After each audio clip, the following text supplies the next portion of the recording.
Halo, assalamualaikum warahmatullahi wabarakatuh. Selamat datang di video pembelajaran online. Pada kesempatan kali ini, kita akan belajar tema 1, subtema 1, pembelajaran ketiga, kelas 5. Tujuan pembelajaran kali ini, pertama, dengan mengamati teks, siswa mampu mengidentifikasi sikap-sikap yang sesuai dengan nilai-nilai yang terkandung dalam sila Pancasila secara tepat. Yang kedua, setelah menyimak teks bacaan, siswa mampu menganalisa sikap-sikap yang sesuai dengan sila-sila Pancasila dengan percaya diri. Yang ketiga, setelah mengamati gambar peta, siswa dapat menjelaskan karakteristik geografis Indonesia sebagai negara kepulauan atau maritim dengan benar. Masih ingatkah kalian di pelajaran sebelumnya tentang Edo dan kelinci? Edo semakin menyukai kelinci. Selain bulunya lebat, gerakannya juga lincah. Sayur kesukaan Edo juga sama dengan makanan kelinci, yaitu wortel. Setelah bermain dengan kelinci, Pak Rudi mengajak Edo mengumpulkan air seni kelinci. Air seni kelinci disalurkan melalui saluran-saluran air dan dikumpulkan ke dalam satu wadah penampungan. Ih, bau sekali, Pak. Benar, Edo, meskipun bau, tetapi air seni kelinci ini sangat baik digunakan sebagai bahan pupuk cair organik untuk tanaman. Sayuran akan tumbuh dengan subur, tanaman buah akan cepat berbuah, dan tanaman bunga akan cepat berbunga. Nah, Edo, tolong berikan air seni ini kepada Pak Eko. Dia sedang membutuhkannya. Pak, kenapa air seni kelinci itu diberikan kepada Pak Eko? Kan sayang, Pak. Iya, tidak apa-apa, Edo. Kita harus saling membantu jika ada orang yang membutuhkan bantuan. Kita harus secara ikhlas dan sukarela memberikan bantuan. Karena kita makhluk sosial, artinya tidak dapat hidup sendiri dan membutuhkan bantuan orang lain.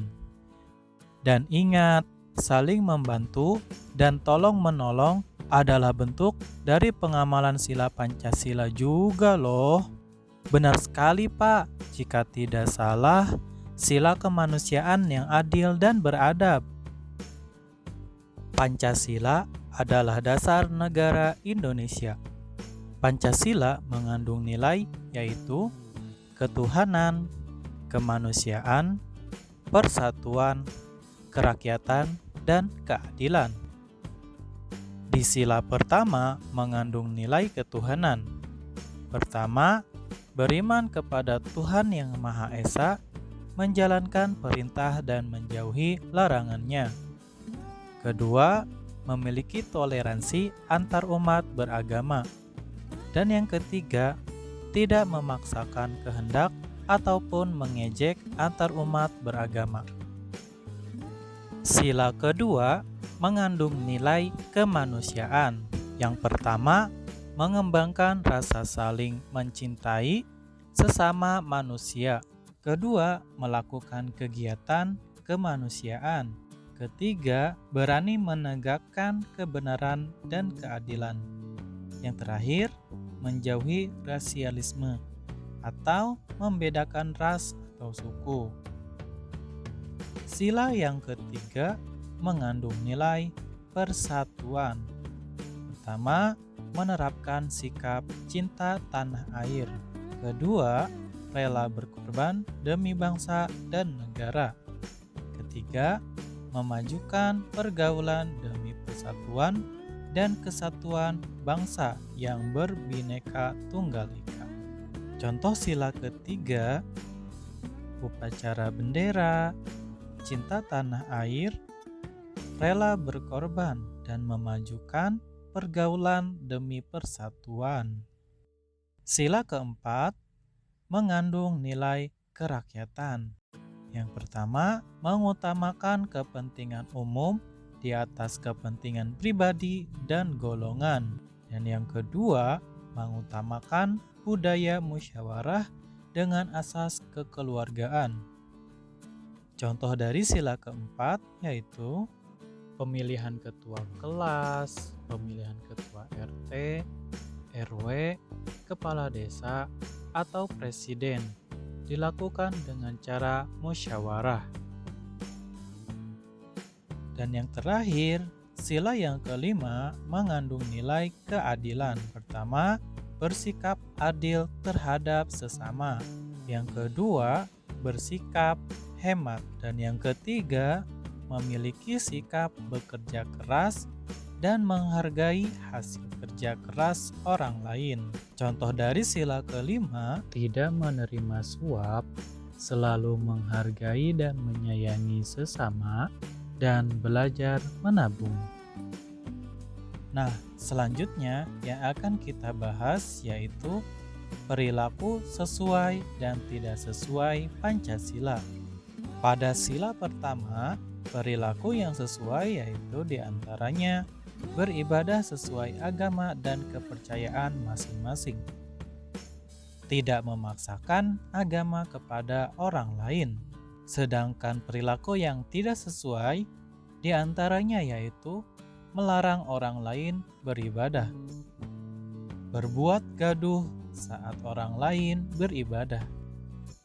Pada sila kedua, perilaku yang sesuai diantaranya yaitu tidak membedakan teman saat bergaul, saling membantu dan menolong antar sesama, dan menjenguk orang sakit.